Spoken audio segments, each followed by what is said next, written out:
Well, it's anyway, I'd like to be in touch. I'm glad you could get over here from. Well, I'm flattered that you asked me. I'm No. just sorry I've been so elusive, but No, not at all. Glad we could get together. And 30 years now, is it? You've been 30 years. Don't ask me where the time went. Welcome very, very much to Conversation. It's a pleasure to welcome to the program Gil Noble. He probably will need no introduction to most of the people viewing Conversations. He's the producer, host of the long-running program on WABC here in New York City, Like It Is, one of the very best television programs in the history of the medium, if I may say so. Thank and you. Gil Noble, it's an honor to welcome you to Conversations and to our Manhattan. The honor and pleasure is really mine. Well, I appreciate that, and I wonder, we have time. We have a good deal of time, and what we want to do is let this program be. You've talked to a great number of people over the years, and you're usually in the position of asking people what they think and so forth. This is going to be the Gil Noble Hour. What now. goes around comes around, right. so I'm getting And it so now. we're going to give you a chance, if you would, is to share with us your own background, how you got started, maybe even where you were born, your education, and this is going to be all about Gil Noble. This is going to be Like It Is with Gil Noble Hour, and I wonder if you could share with us a little of your own background. I'm born and raised in Harlem, Right. of Jamaican parents. Went to public school, high school, college here in New York City, with no thought at all of broadcasting, because that was just a fantasy at the time. It was a fledgling industry to begin with, and certainly had no place for people of color. I did get involved, however, in radio. I was fascinated with radio. Yeah. And I landed a job. Ultimately, I'm taking big steps in time now, but I really landed a job in radio in the early 60s, and I loved it. WLIB at the time was located in Harlem, and it was there that I really cut my eye teeth as far as the mechanics of doing broadcasting and reading and writing copy and doing those things. I started as a replacement, actually. And I was told that I could only stay there for 3 months, and after 3 months I'd have to leave. And I was hired by Bill McCreary, who, as you know, ended up at Channel 5. At any rate, at the end of 3 months, Bill decided to keep me on and let somebody else go who was in the newsroom. And so I sort of, caught by my fingernails, I stayed on. And that was the beginning of it. Had you done any of that kind of thing, like communications in college and that sort of thing, or were you just learning it on the ground? Nothing. From in the best way, perhaps, yeah. Oh, I don't know about that, but I think the mechanics, as you know, of the industry are relatively easy to come by, I think. I don't think that they're that difficult. The significant thing was, what are you going to say? How informed are you? And the advantage that I had was that this period, this incubation period, was enhanced by the fact that the civil rights movement was really exploding. And so I got myself an understanding of myself, my history, this country, and another perspective of its story and history and the world by all of the dynamic people who were in Harlem at the time. Adam Clayton Powell, the Nation of Islam, the Black Panthers, Louis Michel's bookstore.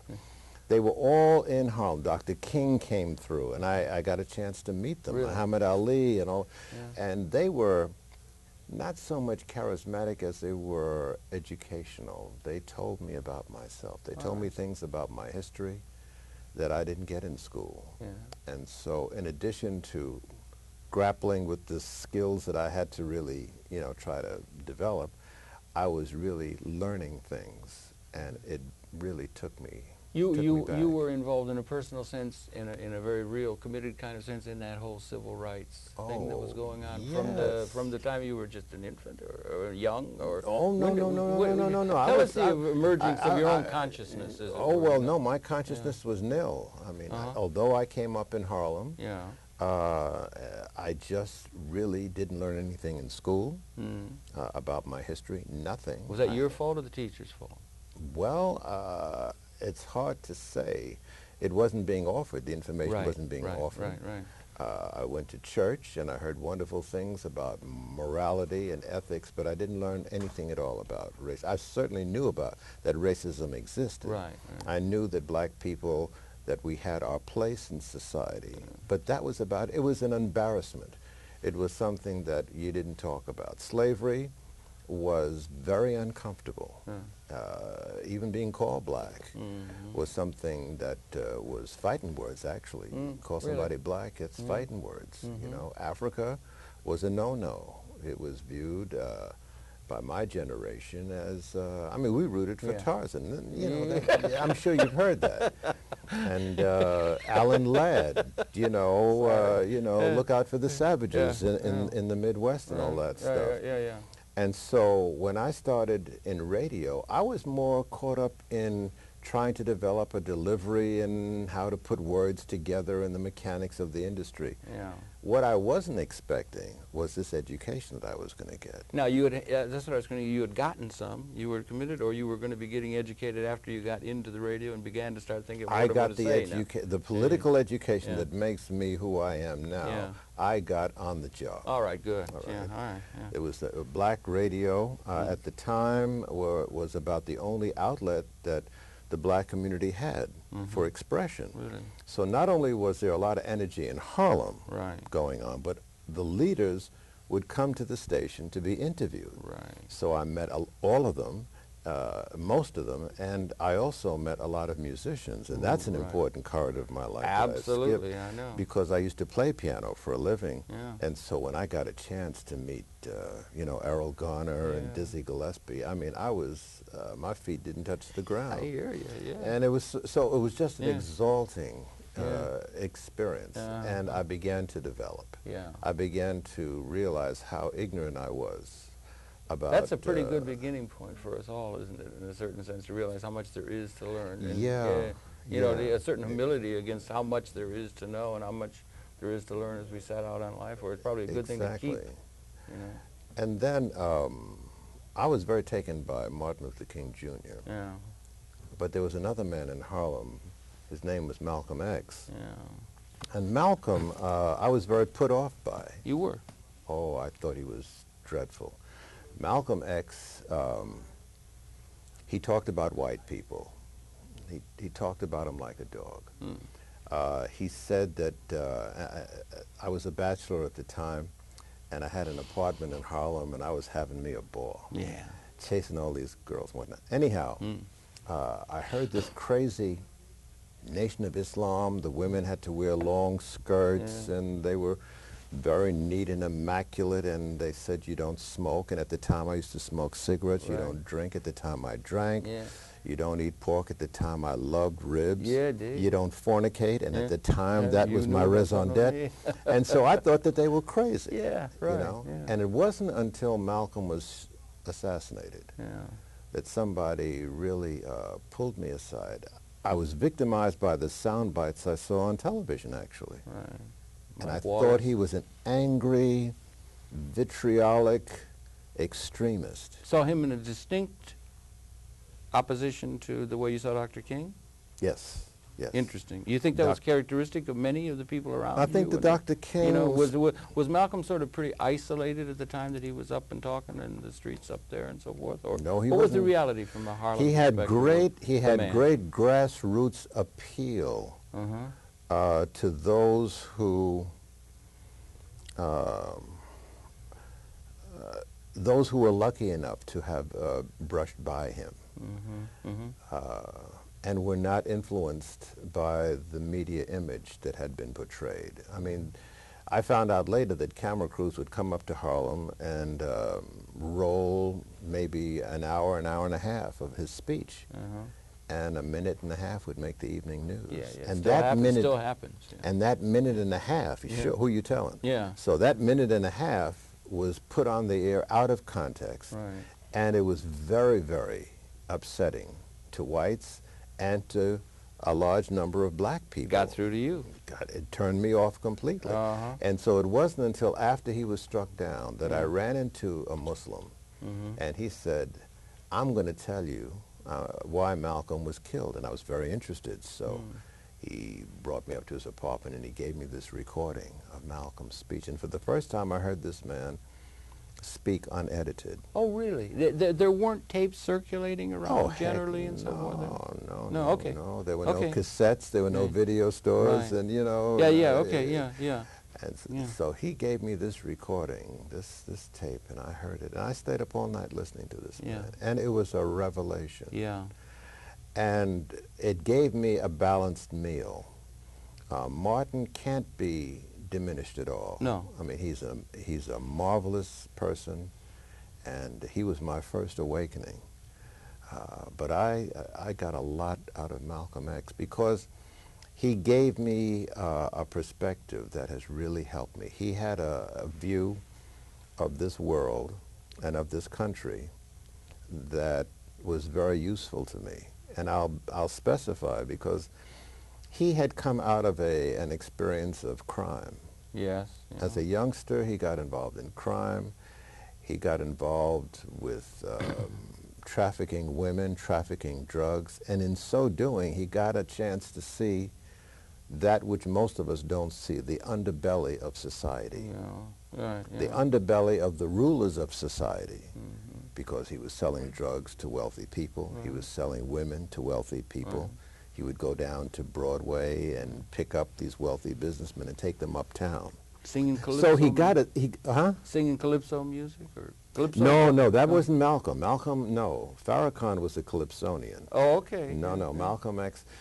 So he had a chance to see graft and corruption and the reality of life, and he expressed that in what he was saying. Yeah. And that was very useful to me, and it gave me a balanced perspective. I didn't throw Dr. King out the window, and I have not. Yeah. But Malcolm X gave me another perspective. Well, he was a lot more militant, is the right word, or had a... I don't think anybody... He was less Gandhian, he was more of a militant presence. And, I think that he was one of the most... I've come to know him en passant, but I've come to know him by way of his wife and many who worked with him. He was a very gentle person, very shy, quite, retiring. Yeah. He was quite, except when he got up on the stage. And as his brother said, when he got up on the stage, he was a warrior. Yeah, right. But he did not believe in running around and going after white people and shooting them down in the streets. But he said, if anybody strikes you, you have a right to defend yourself. Right. Yeah. And that was taken by the instrument that I would end up working in. Yeah. As he was an advocate of violence, but he really wasn't. He just said, and at the time, lynching was rampant. The Mississippi River was filled with bodies of workers, civil rights workers. You know, that their bodies were found with their hands bound behind their back and their feet tied, dead. Very near. There were no punishment. Biggest. Emmett Till, Schwerner, Goodman, and Cheney. I mean, it was a legitimate institutional practice. Right. It was against the law to try to get justice in this country. And so Malcolm said, when you are in a society that really denies you your humanity, and beats you and heaps insults upon you and rapes your women and abuses out your men, you are within your rights. Yeah, and those are all the absolutely, clear-cut kind of things that you can see. There's all the innuendos and so forth that made that up, and it was damn near on to very close to just being like an apartheid kind of thing that they had functioning in this country. Yes, it was. And, I mean, it was absurd, and it had to be fought, and it was. Yes, it was. And you were cutting your teeth in terms of your consciousness as a young man, relatively, and beginning also to cut your teeth in terms of radio and getting into the media on the civil rights issue. You got that right. So I was just learning. I started picking up books and reading, doing my homework, trying to play catch-up. And then, wouldn't you know it, I found that television had become interested in hiring, as we're called, minorities, because of the pressure that came out of the Kerner Commissioner report. You remember when there were so many upheavals in the United States that a presidential commission was appointed and headed up by Otto Kerner, governor of Pennsylvania, I believe, and they went on a long study with this commission to find out the causes of these disturbances. and they published a book called the Kerner Commission Report, and one chapter was devoted to media. And they said the reason why white America was so caught unawares and was so shocked by what was happening is they had never really heard the grievances of black people and how we felt. And so the prescription that came out in that chapter was that media ought to really start hiring black people and also begin to have some programming that was controlled and conceptualized by people of color. Mind you, at the time, there was nothing, right down to the commercial breaks. Everything was controlled, put together, written, conceptualized, and all of that by people who only represent a small portion of the world's population. And the whole viewing audience was suffering from that. Now, given, I grant you that at that time, television was in its infancy. And wouldn't you know, the irony is that what gave television its big leap into corporate profit and whatnot was the civil rights movement. I'll be darned. Yeah. Sure, because you get the, everybody rushed home to watch what was happening in Mississippi and in Atlanta and all of that, you know, all the civil rights. Dr. King was getting beaten up here, and so was getting arrested. That was good programming. Huh? I mean, from an advertiser's perspective. Exactly. Yeah, right. Yeah. And so when they started to look at the viewing numbers, then John Kennedy was struck down, and that transfixed the nation, and millions of people watched television. And so television began to really recognize the commercial possibilities. News was not conceived by the stations to make money. It was a must-do. Is a sort of lost leader or something? The FCC licensed stations on the premise that they perform a public service to the audience to whom they broadcast. And that has to be realized in public affairs programming, and that included news.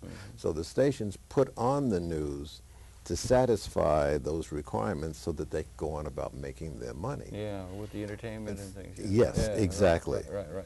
And that still is a dynamic. That's right. And so that's why news was, as a matter of fact, there were a lot of journalists who didn't want to do television news because they thought it was demeaning, it was low-grade, low-caliber stuff. John Cameron Swayze tells the story that he fought tooth and nail against being an anchor, only to find out that after he found he had to do it, he ended up making a fortune on television. But he didn't really want to do it to begin with. So all of that is... He didn't want to do it, why? Because he thought it was low-grade journalism, and he didn't see the future in it. Oh, I see, yeah. Well, we'd had the things out of the 50s. We'd had Murrow, we'd had those kind of things, we'd Friendly. Murrow some of those great came a little later. White papers and so forth. That came on a little later. It did. You're talking now in terms of television? I'm talking about the early 60s. Early 60s, okay, right. Yeah. Okay. And Harvest of Shame and those programs came along in the mid to late 60s. Were they really? How come I want to put them back in the 50s or something? I hope I'm not wrong. Well, anyway, yeah, but there were people. Suffice it to say that television news was not the big money earner. That it is today. Right. Okay. I mean, now it's the lion's share of revenues for a local station is their newscasts, and that's why they have so many. For the local news, is that really? Sure, big money. The 5 o'clock, the 6 o'clock, the 12 noon, the 11 o'clock. That becomes a big consideration now in this age of satellites and so forth. Sure, and they're relatively inexpensive to produce. Right. It's just a set and rip and tear and read. You pay your talent, and you know you can sell and make a lot of money, and the stations really do. So all of that is to say that I found myself employable because of the political pressure that the era was imposing on America. Where a lot of things began to open up. You began to find affirmative action programs. You began to find Head Start programs, the war on poverty. America had to stop and say, okay, wait a minute now, we're going to have to do something for quote-unquote these people. And these things were instituted in all walks of life. Banking and the redlining practices came under scrutiny. Broadcasters came under scrutiny, as I'm saying. And so I was caught up in the wave of that, and I was a beneficiary, and I landed a job at Channel 7. All right, good. And you know, there are an awful lot of these people in the drift of things in our country now, privateers and so forth, who will try to say you know, all of those things failed the welfare, you know.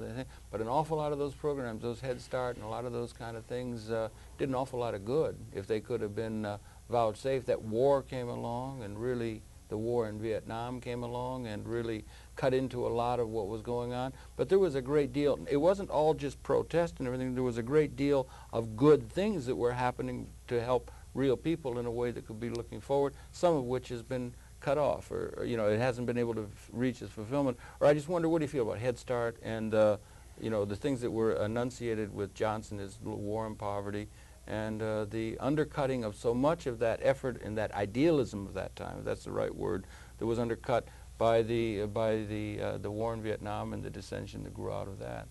Well, I think that the protest movement was very good. I think that there was some progress made out of the Head Start and affirmative action programs. But here's where Malcolm again is so valuable, because he used to say that if you stick a knife in my back 6 inches and pull it out 3 inches, that's not progress. Right, okay, yeah. You know, progress is really pulling the blade all the way out. Okay, right. And so progress is really not, I mean, either you're free or you're not. Either you're a man or you're not. You're not half wet. You're not half pregnant. You're not half a human being. Either you are a man and a citizen, or you're not. And so it was a qualified move. And the more you move towards the fullness of life, the more you realized what other people were enjoying. You began to understand how wealthy this country was, what its wealth was predicated on, and how unjust it was. So I think that, yes, there was some progress, and there was a lot of awakening. I'm one of the beneficiaries of that awakening. But America today still has as its root problem race. The underclass. Gunnar Myrdal recognized it way back when, the American Dilemma. Yes, and Du Bois before that. Yes. The problem of this country, if not the world, is the color line. And it remains as such. So, yes, there has been some progress, but I don't think that there's any white person that would want to swap with a black person as far as their social standing in this environment. Unless you're in a totally world that is only what they call politically correct. And then I'll tell you, if you're a white Anglo-Saxon male, you haven't got a chance.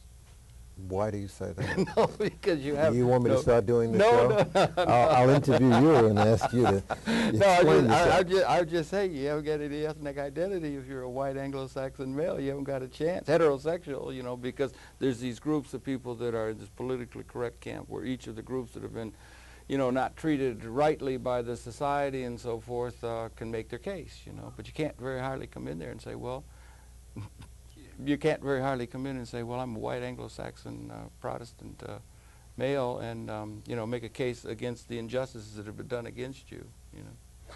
Well, I mean, it's one thing. I'm making a joke, is what I'm really doing. I hear you. Yeah. Okay. All right. I hear you. Yeah. But I mean, there was that that kind of thing that was going on. Muammar Gaddafi has an interesting expression. We met a friend of ours. We were just discussing Kwame Touré. We'd met Akbar Mohammed in Libya, and Muammar Gaddafi has a term. He says, "In need, freedom is but latent." And if people are in need, material or other kinds of need, if they are in that kind of a position, you can't really say somebody who is in need and is beholden to others for that which they need can be considered free. And that is a condition that exists for a good number of the people of this planet, don't you think? You know? There's no question about it. it. Are we making some progress, do you think, or are there getting to be more of us that are in a position where we can be in our own right, independently able to chart our course, or are we going backward, do you think? Well, I can't deny that there are numbers of people, especially in this society, small that they may be, who are doing extremely well. There are people of color in entertainment, in sports, in government, in business, who are multimillionaires. And they're doing extremely well. But there's no, at the same time, I think that the social condition broadly of people of color in this country, if not the planet, has worsened. Yeah. So it's sort of a You do. You think it has, yeah. yeah, Right, yeah. I mean, just, you know, you go through the community and you see that there's more disease, there's less education, the hospital, the health care is being cut back. The hospitals, the access to hospitals really is all but drying up. The educational system is disgraceful.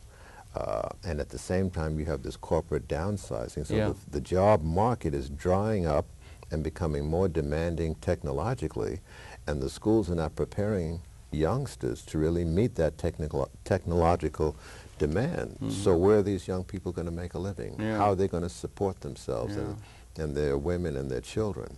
And so another industry is emerging as a viable option. Drugs. Drugs. Drugs. And prisons. Well, then prison is a big growth industry in this country. No question about that. That's absurd. A natural conclusion from that of which I speak. Right. So when you say progress, it's a strange phenomenon. There's no question in my mind that, and it's not even in my mind, it's statistically supportable that the lion's share of the wealth of this planet is still in the hands of a handful of people. There's no question about that. It's only a few, and the people who own the capital assets, and most of us think do not own that. It's probably 2%, 5% own virtually all the capital assets, and unfortunately, in a certain sense, the technology is becoming ever more responsible for production in a ratio with labor. So those who own the assets are getting just overwhelmingly wealthy, plutocratically so in this world, and they own that, and also there's a technological I just read Lord Maynard Keynes the other night, and he was talking from 1930, and he was John Maynard Keynes, and he was saying he projected in an essay on a problem that's going to come to plague, as he put it, or bedevil our grandchildren, as he wrote in 1930, and he said it's technological unemployment, and he said that the technological unemployment is going to catch up with us as the technology is able to displace labor in production. And so the technology becoming ever more responsible for production. It's owned by a relatively few, and most all of us only have a labor relationship to a productive system. We're in a we could be seen in a double vice kind of situation as far as the mass of the people of this planet are concerned. Yeah, well, the labor market is shifting away from the shores of this country and are now being exploited globally. That's where the labor force is being sought out. Corporate America, in my analysis, is really moving away from domestic labor because of the union and all of that, and the demands are becoming extremely troublesome. The high expense of paying pensions to workers and all of the medical care. And so what they're doing is closing down a lot of their factories, and they are reinvesting overseas. That's and right. Opening up in the Caribbean and Africa and Asia. They're looking to do that. And I would say that in the future, unless something really drastic happens, it's going to continue. So that is going to leave a large mass of people in this country who don't have technological skills, who are really not going to be able to get any work because the jobs are not there. The garment district, which, you know, up until 40 years ago or 30 years ago, was where a lot of poor people worked. Yeah, sure. Pushing those little carts around with the racks of clothing and whatnot. Well, now clothes are no longer manufactured down on 8th Avenue in the 30s. No, they're being put together, they're loomed, woven, dyed, and stitched together overseas and brought here.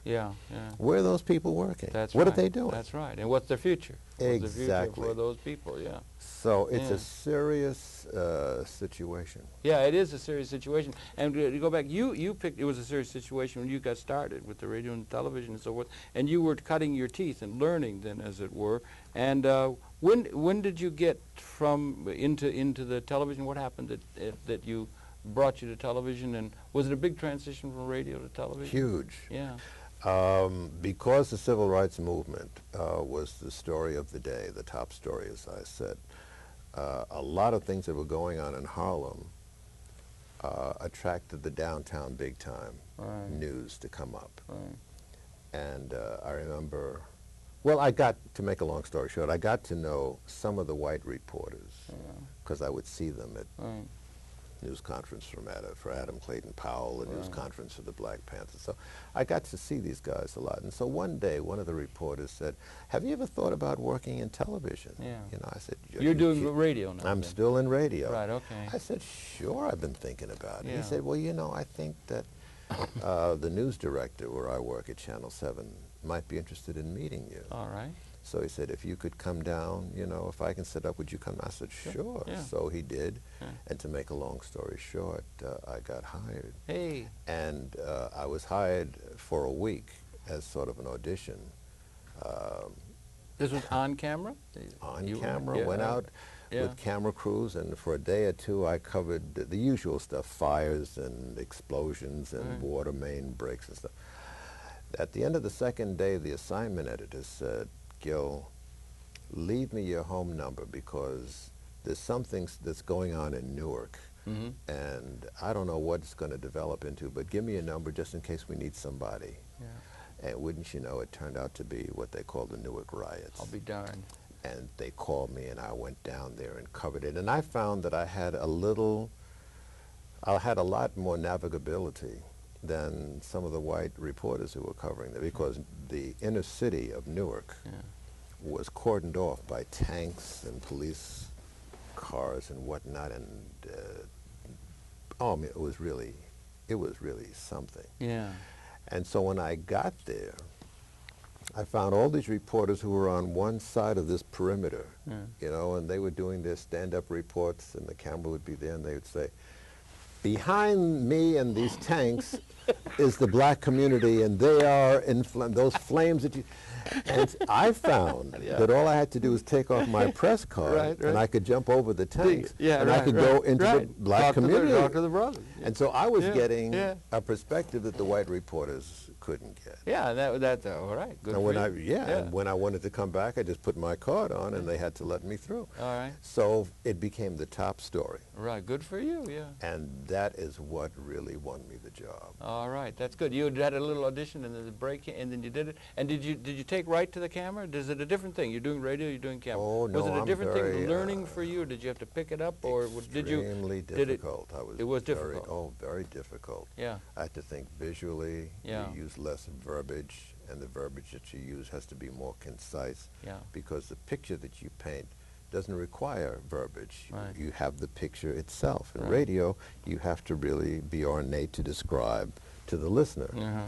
But in television, the picture does it. So I had to learn how to work with that, how Yeah. to work with cameras, to get over my own nervousness. Right. Because I couldn't hide behind a microphone in a studio That's anymore. interesting. You think you were hiding behind a radio mic, but nervous in front of the camera in a different kind of way. It's a different experience. All right. Really? Yeah. That's And then I started to become recognized on the street, and that is not as exciting as one might think.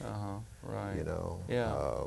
Because first couple times it might be fun or something. yeah, but then it becomes really a burden unto itself. Burden. Yeah. You know, it does sometimes. Yeah. Okay. Yeah. And you sort of lose your privacy. Yeah, you were on ABC in the sense of you picked up, you did that report in Newark and so forth, and then in what So I was a capacity street reporter. You were a street reporter, okay. And then within 6 months, I found myself anchoring the weekend news. Okay, right. This is in '67. And by were you responsible for that? Were you writing it? No, or were you just reading? Just reader. Most so anchors pretty just, face. Yeah, yeah. Well, I don't know about that. No. But I just read. There's a producer and a staff of writers who write the scripts and all of that. And was this a special report? Was it trying to be? Weekend news. Weekend news. Just the whole reporting of the news, you were there? Yeah, I was the anchor. Okay. I anchored the 6 o'clock and the 11 o'clock on Saturdays and Sundays. So it didn't have any particular racial perspective or anything like that? Oh, no, I was straight up reporter. Straight up reporter, right? Anchor person. And your consciousness was still, in terms of the injustices that existed up in Harlem and other places? No question. Okay, no. But you had to sort of read the news just like it was presented to you? That's right. That's an interesting dynamic. Yeah, and I had a couple of collisions on that, too.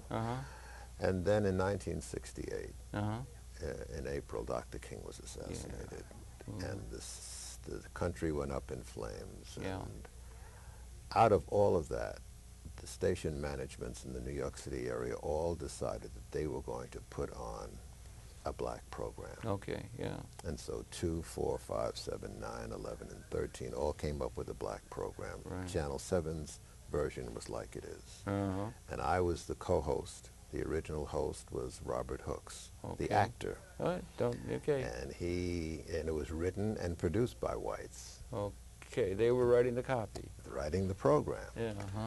But it was the beginning, and soon after Sure. that, a black producer was hired, Charles Hobson. And then Robert Hooks, being essentially an actor, Uh-huh.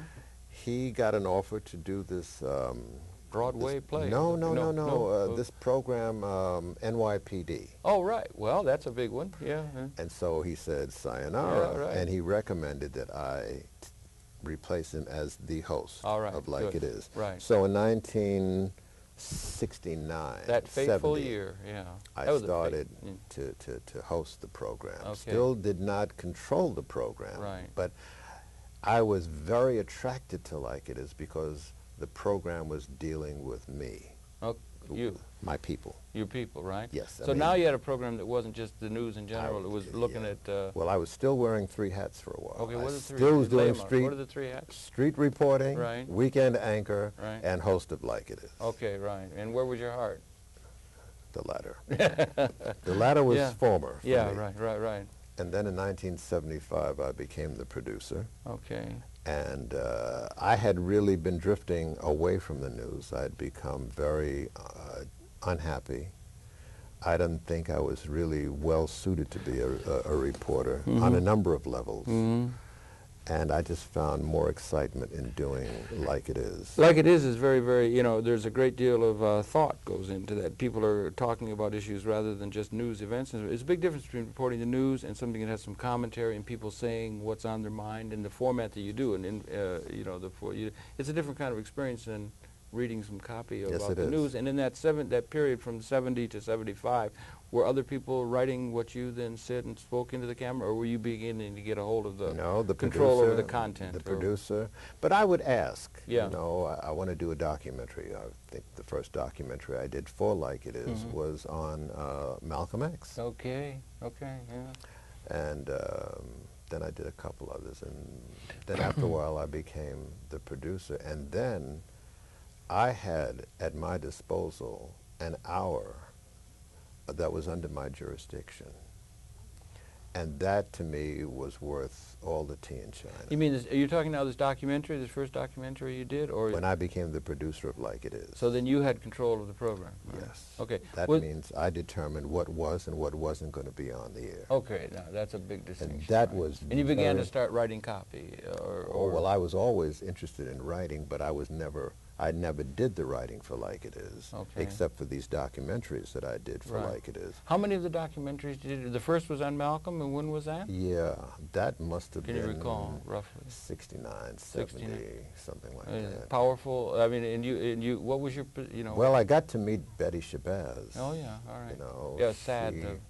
she was recent really badly traumatized, and she was very angry, and rightly so. Mm-hmm. But she was very warm All right. to me, and Yeah. she allowed me to come up to her home in Mount Vernon and to interview her and film her 6 children. She had 2 newborn that Malcolm never saw.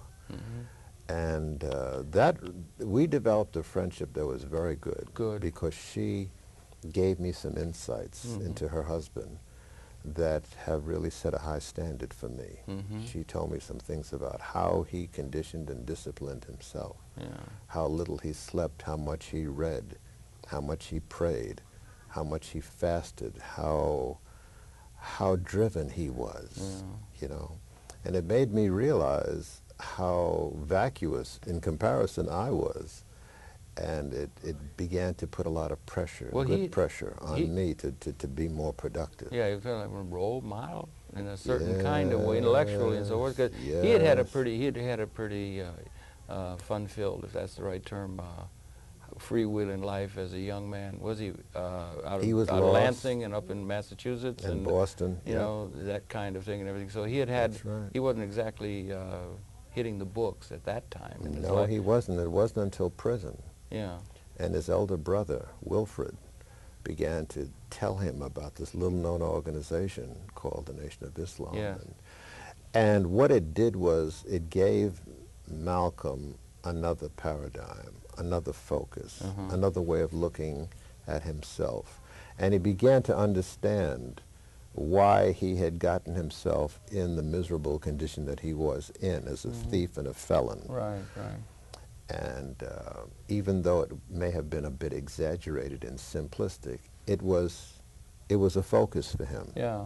Because the Nation of Islam said, the reason that you are in the mud is because of the white man. Right, right. It was an internalized anger or something. And he said, yeah, right. yes. Yeah. And of course, the more he read and found out what, white racism had done in this country and around the world, he just used that. Yeah. And it made him read and whatnot. So he became quite a person. So all of that is to say that I began to learn something about Malcolm and also about his personal traits. He read the classics, he read philosophy. Yeah, he was not just fire and brimstone. He was an extremely profound man. And she told me about that. And so it really was very useful to me. Yeah, we did a program with Mr. Sutton one time, and he said that what a powerful intellect that man had.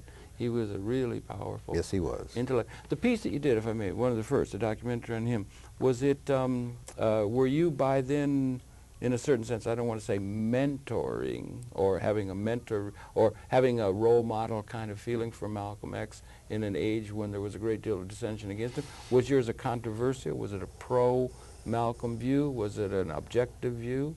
Or what was it your feeling and what were you able to present? Or was there any conflict between what you might have wanted to project in that documentary and what the rules of the game would permit you to do? Or I just wonder if you can address it and maybe discuss him, because he's such a towering figure, particularly now and is emerging as such. Yeah, I've spent the rest of my career up until as we speak, in trying to catch up with this man because he was so well read. And his grasp of what, as they say out on the street, what's up. He knew what was up in this country, around the world. He was a world figure.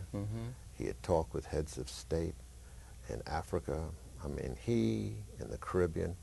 He was a pretty swift guy. And so I've been trying to catch up with that. And also, he openly said, look, think for yourself. Don't be a slave to me intellectually. I got what I'm giving you from somebody. Right. Read Du Bois, read Fanon, read, and so he led me to other people. He led me to J.A. Rogers, and he led me to a whole lot of people. So I began to grow. Was the world ready to accept the view of Malcolm X as you had it in 1968 when you did that documentary? Or what is the dynamic there I'm getting at, in a certain sense of, can we say the truth like it is, or do we sometimes have to rein in order to survive for another day? Or you understand the dynamic of just, I don't know if you understand what I'm getting at and so forth. Well, with the powers that be at networks and so forth and censored. Well, the work I have done has been met with a lot of resentment and anger. Okay. And I think that a lot of the things that Malcolm did and said was met by a lot of, and justifiable, because he was much more of a threat than I'll ever be. And he was right. Right. So no, they were not ready for Malcolm. But my view of Malcolm and many other people at the time, they intervened. They interrupted what was in progress here in this country. Right, right. Threw themselves on the machine. Now that they're gone, they were trying to head off what we're faced with today. Right. You think that. You see that way. Exactly. They were trying to stop what we have come to today. Now, what do you say we've come to today that they were trying to stop? The globalization of which we speak. Right, right. The downsizing and the exploitation of foreign markets, where it used to be neo-colonialism, where you would get the raw materials and bring them to this country and manufacture them here, and bring the fabric here and have them loomed and put together here. Now the factories are set up over there. Go over and exploit those people. Exactly. And that is what was on the agenda, and that's what he was saying. And Robeson and many others were saying, beware. He was going to these African countries and say, don't believe the courtship that you're being subjected to by American business and diplomacy. They're really out to suck your blood. Yeah. They're really out to exploit you. They might be out to exploit not only them, but they might be out to exploit a whole lot of other people as well. That's true. Yeah. And so you saw, while all of this awareness was happening in Malcolm's time, you found the explosions of the revolutions in Africa, Kwame Nkrumah. Yeah, right. The whole decolonization. Ghana, the whole thing in the Caribbean, in Cuba, in Vietnam, all these things, all these eruptions in Kenya, all these eruptions were taking place. And one by one, these things over the years have been put down, you know. They've been put down. Malcolm was put out. People who were talking the way he was talking and thinking, they're in short supply today. I wonder if I might ask you, I don't want to, you know, you Malcolm, and now we have Louis Farrakhan. It's a controversial figure. He had a Million-Man March. He's a very important figure. He's an important person. Want to talk about the two, compare the two, Nation of Islam? Where does Mr. Farrakhan fit in as far as you would see things now, since we were there are a couple of in that things. vein? There are a couple of things. Louis Farrakhan is well into his 60s. Malcolm never saw 40. Right, okay, right. So you have to keep that in mind. Okay. Many of us think of Malcolm as still being ahead of us, as he really is, but he was only 39. Bright, shining prince, yeah. Consider where he would be intellectually had he lived as long as Farrakhan. Yeah, okay, yeah. He is still ahead of Farrakhan in many ways, in his thinking and whatnot. So it's very tough to compare the two. I think that they're two completely different people.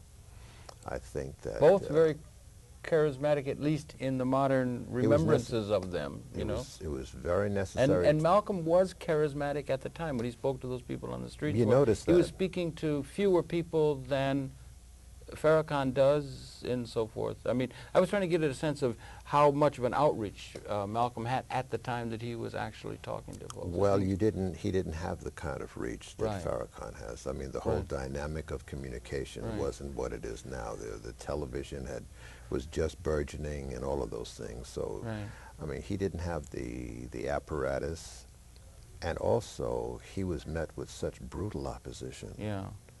The minute he began to pick up speed, there was a counter movement in this country that the government was sponsoring that really set upon Malcolm and tried to pollute many of the people who were around him, spread divisions. And so this man was hounded morning, noon, and night. I mean, it was just, I don't know how he was productive with all the hell that he was catching. So I think it's completely different. In looking at Louis Farrakhan, it's a different day, and they're different men. They're completely different men. Yeah, but you can see reason for feeling not all that sanguine about the drift of human events then, as we begin to look ahead. That a lot of the problems they warned us against, tried to head off, are about us now. As you look ahead, as you do. And you see the trends. You don't like the trends you see? Or I like it not. Or you like it not? I like it not. Right. Because I think... You see what like it is, and you like it not, right? No, this is really worrisome. There's a right deal going on. Yeah, I'm not happy. I would like to see both black and white youngsters more conversant about their history. I'd like to see my colleagues in the industry more conversant about history. I think that journalists are woefully uninformed.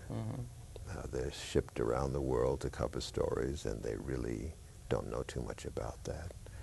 And why is that? The educational system. How much did you learn about Africa in school? How much did I? And so they don't learn it. They don't know anything about that. We spoke with I don't know if you know a fellow, Ward, Somerset Ward. He's a BBC director for a while here, and and he said that he doesn't think that the really intellectually bright and gifted people go into journalism. I would agree, with some exceptions, and why that should be, because it's such an important thing, and it's such, as you would know, having led your life, it's so incredibly interesting There's so much to be interested in. You think inquiring and comprehensive minds would be interested in journalism more than they are, and it seems to be that it's the nature of the business pretty argues faces with blow-dried hair or something Yeah, will read lines, and there's so much of that going on. If it's trivialization or tabloidization or something, the but nature of the serious- industry, Yeah, the okay. nature of the business. It is impossible for you to be profound, to do sustained investigatory work as a television reporter. You don't have time. You got to catch a 6 o'clock flight to be out in Beirut by tomorrow morning. Right. You're going to be in front of the palace to do a report that afternoon. To Bingo. do a 20-second stand-up. Yeah, I mean, so where's the chance for you to go over there and immerse yourself, you know, and understand and do some reading? You didn't learn about Beirut in college, you know. So you're flying by the seat of your pants. And what happens is the assignment editor gives you something to read on the plane. And then they tell you that you're going to check into this hotel and there's some of your colleagues will be there. And then there's a USIS agency office there. They got all the information you could want, right? All nicely tabulated. Exactly. Yeah. Right. So it's easy, Yeah. but it doesn't agitate really intellectual growth and understanding. Just at a time when we need it so much. Exactly. We don't have visionary... Exactly. Do you think we want for visionary leadership in terms of our, let's say not only in journalism, but in the leadership elements of our society, politically and otherwise, that there are challenges of the times that they are just not measuring up with? Marshall McLuhan had this wonderful expression he used, that the leadership drives fiercely driving into the future with their eye fixed firmly on the rear view mirror, that they don't have a vision of the future that is adequate to the challenges of the time. I think that the people in power have a vision and have an agenda. Okay. It's just not compatible with human tranquility for the masses. Really? Okay. It's an agenda to enhance their kith and kin and their fortunes, but it's not an agenda that is designed to uplift and, as Jesse Jackson said, brought the boats that are stuck on the bottom up to the surface. That's not what their agenda is. As a matter of fact, anybody who rises up here or around the world that objects and tries to intervene, they're not around anymore. These people are eliminated. There is a specific agenda that is that the State Department has carried out. It's open. This is not opinion. It's a matter of fact. If you read, and this agenda is carried out by the FBI domestically and the Central Intelligence Agency around the world. That is to engage in policies that will enhance business and profit interests of the United States. American interests are not the interests of the American people, in my view.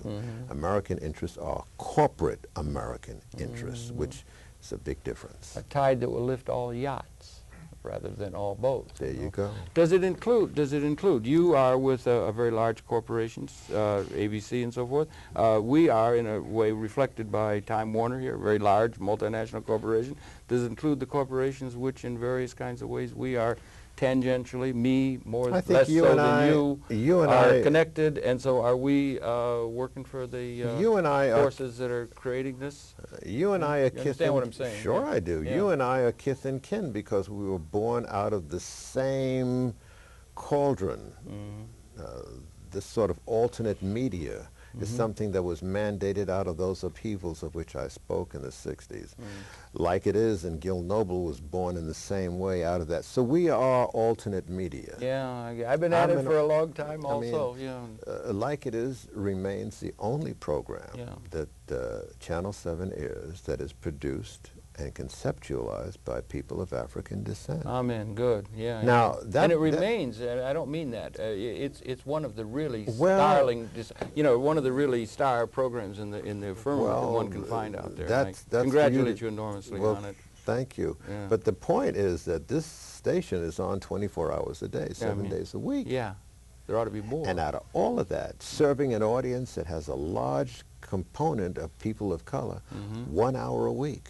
And this is not unique because all the stations have the same problem, if not less, because some of those black programs that were born in the 60s have been eliminated. Yeah, and we both have a certain feel, I guess, for some programming that is something other than just entertaining, although the entertaining has its place. Entertainment, particularly, as you say, you're interested in music, jazz music, and I got a friend, Ornette Coleman. He's a really, you know, I mean, there's a role for that music that's very important, but that it's got something that has to do with helping to understand the human condition in an intellectually cohesive kind of way. There's a role for that rather than just pablum and thoughtless entertainment, which seems to be so much on the rise as escapism or something. I don't know. There should be more thoughtful programming or comprehensively relevant programming to which people can repair to get a sense of what's going on and a sense of responsibility for that among the people who make up the industry, don't you think? I would think so, but you know, life is short. Yeah. And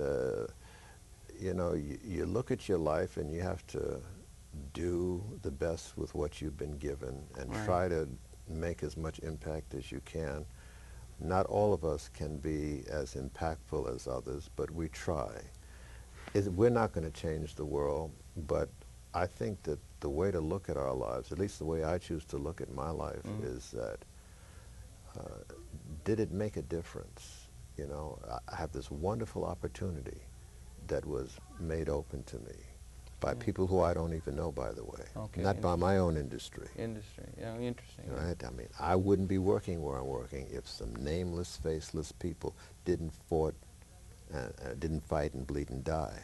That's how it happened. It's interesting. And so, you know, I'm very fortunate to have this opportunity, and I get very angry and frustrated because I see a decline sociologically on a global basis. But at the same time, I think that the measure of life is, did you try? Did you give it a shot? And that's what I say to young people. You're not going to turn the whole thing around. You know, you never know what's going to happen. There's a Mack truck, there's a sniper, you don't know what it's going to be. But with the time that you have at your disposal and the tools and the skills and the ability, what are you going to do with that? You know? Yeah. And that's really been my reason that I owe history a great deal because nobody could have been more modest than I. And I'm very lucky that I came along at the time that I did, and I've been able to maneuver and get to have the stewardship of this program, and I try to do it as best I can. And, you know, let history be the judge. You have had a productive career. Well, yeah.